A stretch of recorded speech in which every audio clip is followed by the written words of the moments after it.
안녕하세요. 저는 인문계열에 대해 소개해드릴 교육과정 학생 멘토단 3학년 2반 2번 강정규입니다. 저는 영어 영문학과를 지망하고 있습니다. 고교학점제의 장점은 다른 반에 잘 모르는 친구들과 친해질 수 있다는 장점이 있는 것 같고요.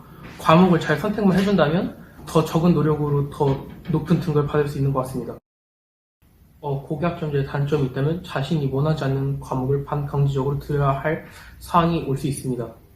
예를 들어서 저는 2학년 1학기 때 사회탐구 과목이 3과목밖에 열리지 않아서 반강제적으로 인원수가 많은 정치학, 법과 사회문화를 수강하게 되었습니다. 원래는 사회문화는 하나는 들을 생각이 있었고 정치학법을 들을 생각이 없었는데 반강제적으로 듣게 되었습니다. 그러한 사항이 발생하게 된다면 여러분들이 방학에 그 과목들을 무조건 한 번씩은 돌려보고 오는 것밖에 방법이 없습니다. 탐구라는 거는 양이 방대하고 기본적으로 개념이 중요하기 때문에 그 개념을 돌리고 오지 않는다면 학기 중에서 그 개념을 돌리기에는 쉽지 않습니다. 정치학 법이 기본적으로 암기량이 매우 많은 과목이기 때문에 정치학 법을 공부하는 시간을 늘려서 암기하는 데 더 많은 시간을 소요한 것 같습니다. 일단 국어, 영어, 수학은 전반적으로 모든 학생이 택하는 길을 똑같이 택해줬고요. 그리고 이제 정치학, 법과 사회문화 두 가지 과목을 병행하는 게 크게 어려움이 있었어가지고 2학년 2학기 때는 한 가지 사회탐구 과목을 선택하고 두 가지 진로 교양 과목을 선택해 주었습니다. 그리고 3학년 1학기 때는 제가 영어 영문학과를 지원한 만큼 영어 과목을 두 가지 들어주었습니다. 3학년 2학기는 모두 진로 교양 과목으로 채워놨는데 이것은 3학년 2학기 때 아무래도 수능 준비를 해야 되다 보니 이런 식으로 접근을 하게 된 것 같습니다. 근데 우선 빅데이터 분석과 인공지능 수학은 약간 이과적인 과목이기 때문에 왜 인문계열의 학생이 선택했는지라고 의아하실 수도 있지만 우선 저는 생기부를 문과스럽게 작성하는 게 오히려 마이너스가 될 수 있다고도 판단했습니다. 그리고 요즘 인공지능과 같은 AI와 같은 것이 점점 더 뜨는 추세인 만큼 이런 것들로 제 생기부를 작성한다면 오히려 더 플러스 요소가 된다고 판단했습니다. 여러분들이 좋은 등을 받고 싶으시다면 일단 우선 탐구에서 학기 중에 공부하는 시간을 최대한 줄이는 게 도움이 많이 될 것 같습니다. 그렇기 때문에 방학 때 탐구는 꼭 한 번씩 돌리고 오셨으면 좋겠습니다. 그리고 여러분들이 이제 정시도 폐하기 때문에 3학년 2학기 때는 진로나 교양 과목으로 모두 채우시는 걸 추천드립니다. 여러분의 진로와 관련이 없는 과목을 들게 될 수 있습니다. 그리고 그에 대한 세택을 쓸 때 난 이게 내 진로랑 관련이 없는데? 라고만 생각을 하지 마시고 그 과목의 깊이를 여러분이 그 과목에 얼마나 탐구를 했는지 얼마나 깊게 공부를 했는지를 서술해 주면 대학교에서도 그 점을 높게 평가해 줄 것입니다. 우선 제가 영어 영문학과를 지원하는 만큼 심화 영어 독해 원하고 영미문학 읽기를 듣는 게 당연히 도움이 될 수 있다고 생각을 했고 고전 읽기도 들었는데 고전 읽기를 들은 이유가 외국 고전을 읽는 것이 약간 영미문학을 읽는 것처럼 좋은 효과를 일으켜준다고 생각을 했습니다. 그리고 제가 3학년 1학기 때 철학을 지금 수강하고 있는데 제가 생활과 윤리 과목에서 제가 원치 못한 등급을 받았기 때문에 이를 조금 더 커버를 하려는 일종의 수단이라고 볼 수 있을 것 같습니다. 공동교육 과정을 수강하는데 크게 어려움은 없습니다. 수행평가도 사실 큰 어려움이 없고 수업도 빨리 끝내주신 선생님들도 있고 쉬는 시간에 넉넉하게 주신 선생님들도 계시기 때문에 전혀 부담이 되지 않았습니다. 저는 박찬호 선생님이 소개해주신 영어 독해와 작문에 대해서 소개를 해드리겠습니다. 우선 그리고 이 영어 독해와 작문은 여러분들이 2학년 때 하실 영어 1과 영어 2와 수업 방식이 모두 똑같다는 점 먼저 말씀드리겠습니다.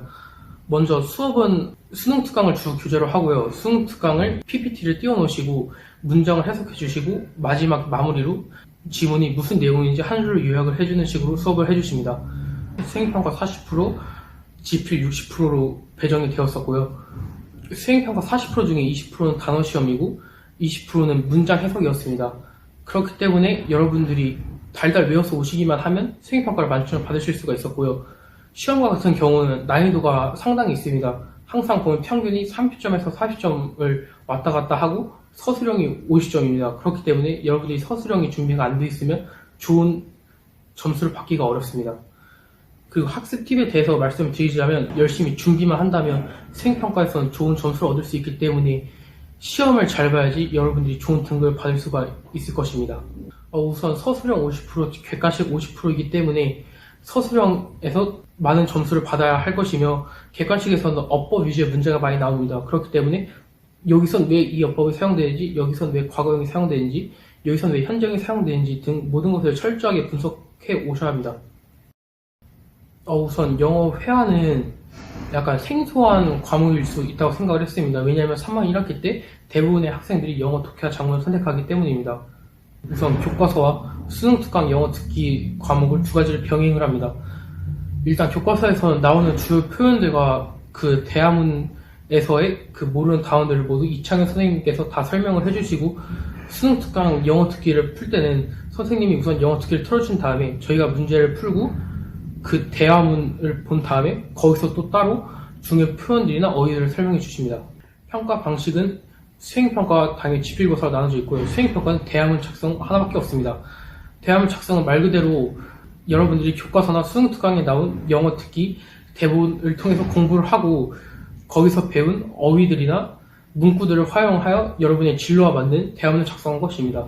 대화문 작성은 총 6회 하였습니다. 지필고사는 솔직히 말하자면 시험이 어려운 시험지는 아니었습니다. 하지만 적극적으로 참여하는 인원이 적었기 때문에 여러분들이 조금만 노력을 해도 고득점을 할 수 있었습니다. 영어의 학습 팁을 말씀드리자면, 영어 듣기를 주 교재로 하기 때문에 이걸 어떻게 공부해야 되지? 라고 생각하는 학생들이 있을 텐데, 수능 특강 맨 뒤에 해설지를 보시면 스크립트라고 대본이 그대로 나와 있습니다. 그 대본을 보면서 모르는 단어만 외우고 하는 식으로 공부를 하시면 분명히 좋은 점수 받으실 수 있을 것입니다. 첫 번째로 저는 진로반장을 소개해드리고 싶습니다. 진로반장을 소개해드린 이유는 이거 하나밖에 없습니다. 가장 따끈따끈한 입시 자료를 제일 먼저 보는 학생이 될 수 있습니다. 입시는 자료의 싸움, 정보의 싸움이라고 생각합니다. 또 다른 활동은 이제 학생회나 교육과정 도우미 등등을 추천해주고 싶습니다. 여러분들이 학년 말이 되면 행특을 작성하는 날이 오게 될 건데, 행특을 작성할 때 여러분들이 아무런 프로그램에 참여하지 않는다면 솔직히 적을 게 정말 없습니다. 하지만 지금 제가 하고 있는 것처럼 교육과정 도우미와 같은 이런 활동을 참여해 준다면 여러분들의 행특이 더욱더 풍부해질 것입니다.